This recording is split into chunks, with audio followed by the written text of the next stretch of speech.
Oubliez tout ce qu'on vous a dit sur l'intelligence. On vous a appris à collectionner les mots comme des trophées, à remplir des cases, à mémoriser des listes. On vous a dit, si tu connais le nom, tu as compris la chose. C'est le plus grand mensonge de notre système éducatif. Regardez cette scène. Far Rockaway, New York, vers 1925. Un gamin pointe un oiseau sur une clôture. « Hé Richard, tu sais ce que c'est ?» Richard Feynman hausse les épaules. Aucune idée. Le gamin ricane. « C'est une grive à gorge brune. Ton père ne t'apprend donc rien ?» Richard sourit. Il ne se sentait pas stupide. Il se sentait privilégié. Parce que quelques jours plus tôt, son père, Melville, lui avait montré cet oiseau. Melville n'était pas un scientifique. C'était un immigré juif de Minsk, un vendeur d'uniformes militaires. Mais il avait compris le secret que les universités refusent encore d'enseigner. « Tu peux connaître le nom de cet oiseau dans toutes les langues du monde », lui avait dit Melville. En italien, c'est un Ciuto lapipitida. En japonais, un Katano takeda.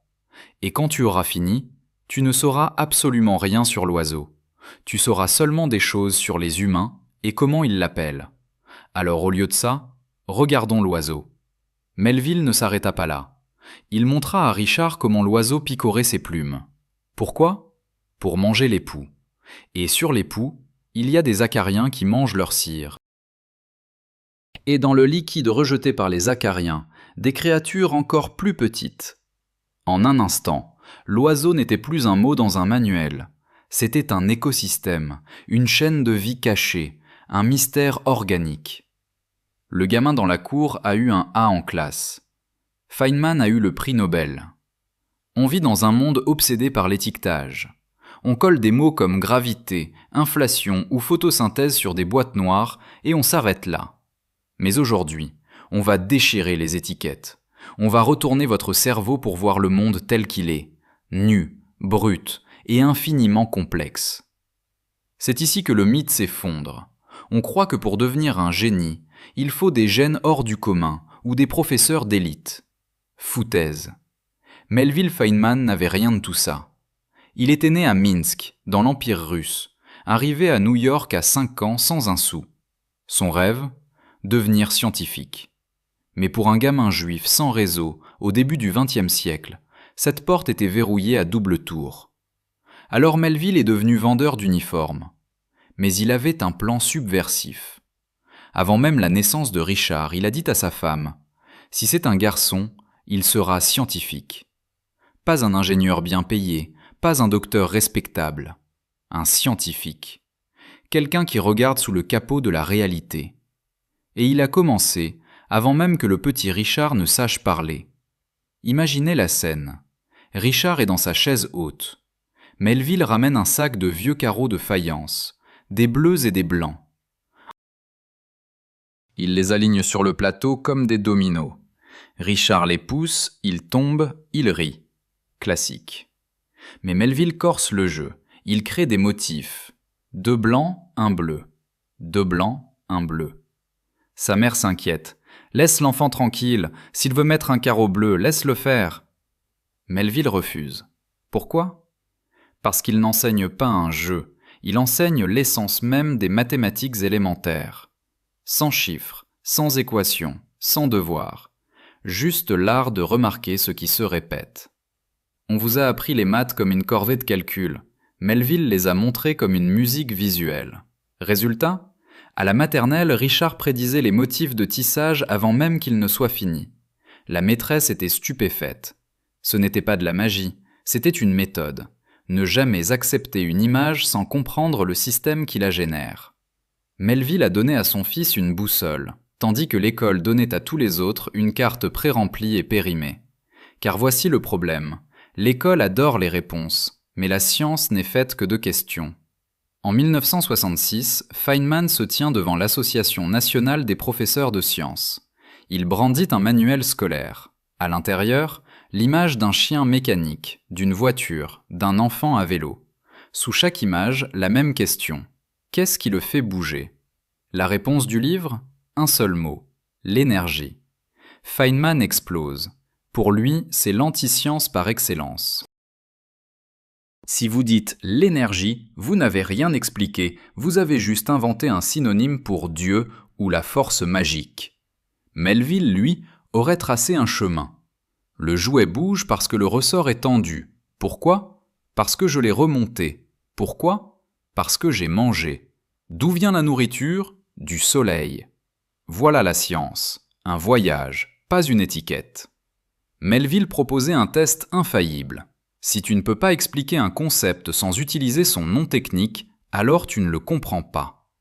Mais Melville ne s'arrêtait pas à la logique. Il entraînait l'imagination de Richard dans le monde physique. Le soir, il lisait l'Encyclopædia Britannica. Il tombait sur le Tyrannosaurus Rex. Le livre disait « Il mesure 7 mètres de haut et sa tête fait 2 mètres de large ». Un père normal lit la ligne et tourne la page.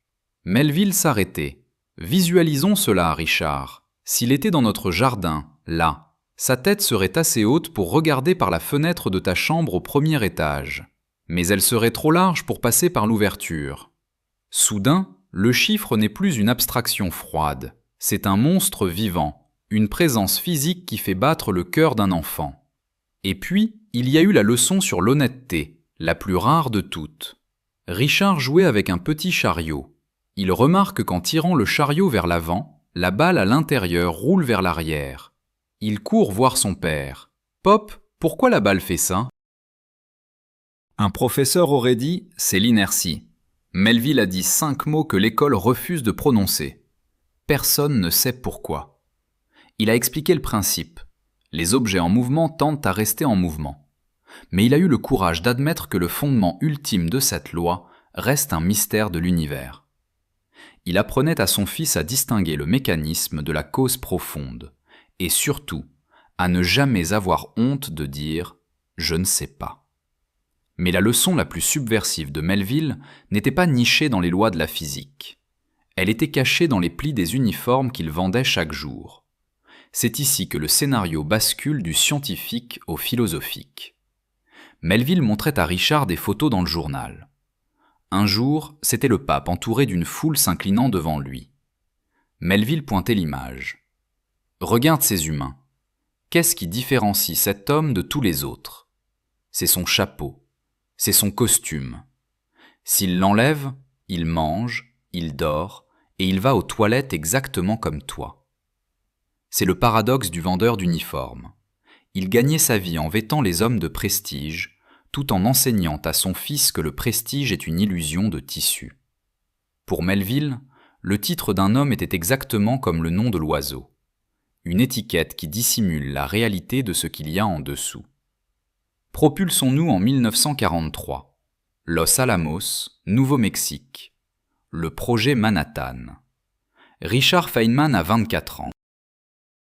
Il est entouré de demi-dieux, Niels Bohr, Robert Oppenheimer, Enrico Fermi, des génies dont le nom seul faisait trembler les physiciens chevronnés. Tous parlaient avec une prudence extrême, terrorisés à l'idée de contredire ces monuments vivants.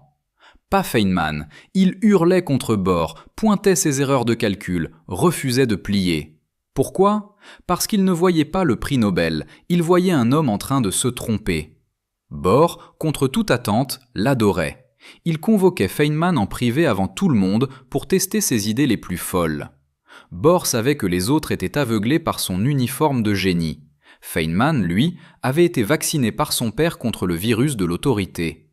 C'est là une barrière fondamentale de notre société. Nous arrêtons de réfléchir dès que quelqu'un porte une blouse blanche ou un titre ronflant. Melville a appris à Richard que la vérité n'a pas de hiérarchie. C'est cette honnêteté brutale, ce refus de l'apparence, qui lui a permis de voir ce que les autres, trop occupés à s'incliner, ne voyaient plus. En 1965, Richard Feynman reçoit le prix Nobel de physique, le plus prestigieux des uniformes. Un journaliste lui demande si son travail mérite une telle distinction. Sa réponse, enregistrée pour l'histoire, est un coup de tonnerre. « Je n'aime pas les honneurs ce sont des épaulettes. C'est mon papa qui m'a élevé ainsi. » Sur la plus grande scène du monde, sa première pensée est pour le vendeur de Minsk qui n'avait jamais mis les pieds à l'université. Pourquoi ? Parce que la médaille n'était qu'une étiquette de plus. Le vrai prix, celui pour lequel Melville l'avait entraîné dans leur jardin de Far Rockaway, C'était ce qu'il appelait le plaisir de découvrir. Le frisson de comprendre comment une particule danse ou pourquoi la lumière se courbe. Melville est mort en 1946, laissant Richard orphelin de son premier maître. Mais la méthode, elle, était devenue immortelle. Elle a survécu dans les cours de physique de Feynman, lus par des millions d'étudiants encore aujourd'hui. Elle a éclaté au grand jour lors de l'enquête sur l'explosion de la navette Challenger, quand Feynman, face à des bureaucrates noyés dans leur jargon technique, a simplement trempé un joint en caoutchouc dans un verre d'eau glacée pour prouver sa fragilité. La vérité nue, sans artifice, sans uniforme. On nous apprend à l'école que la science est une accumulation de certitudes et de noms latins. C'est faux. La science, c'est l'art de rester un enfant qui refuse de se laisser impressionner par les mots compliqués. C'est regarder un oiseau et voir une symphonie de parasites et de cire plutôt qu'une simple grive. C'est comprendre que si vous ne pouvez pas expliquer quelque chose à un gamin de 6 ans, c'est que vous ne le comprenez pas vous-même. La réalité n'est pas dans les dictionnaires, elle est dans le mouvement, dans la structure, dans l'incertitude. La beauté du monde ne s'évapore pas quand on la comprend, elle s'illumine. Melville Feynman n'est jamais devenu scientifique. Mais il a offert au monde l'esprit le plus libre du XXe siècle, en lui apprenant une seule chose. Le nom n'est pas la chose. La prochaine fois